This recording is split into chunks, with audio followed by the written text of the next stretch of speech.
High বন্ধুগণ, তোমরা সবাই কেমন আছো? এই যে দেখো, আমি এখন ট্রেন করে যাচ্ছি।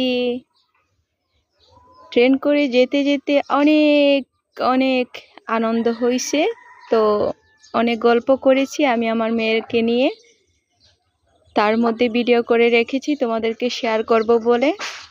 দেখো, আমি এখন মটর ভাজা খাচ্ছি। মটর ভাজা চানাচুর গাড়িতে পাপ্পন অনেক কিছু নিয়ে আসে, আমিও খেয়েছি। এবং পেছনের দিক সামনের দিক ট্রেনের, আমার সামনে পেছনের দিক সামনের দিক এগুলো খুবই অনেক সুন্দর। কাবুলিওয়ালা, বাদামওয়ালা, ছানাচুরওয়ালা সবাই যার যার মতো করে ডেকে যাচ্ছে। তো আমি আমার মেয়ে খেয়ে নিয়েছি অনেক কিছুই। তো আমার মেয়ে অনেকবার বলতেছে, আম্মু আমাকে চানাচুর দাও, আম্মু আমাকে পাপ্পড়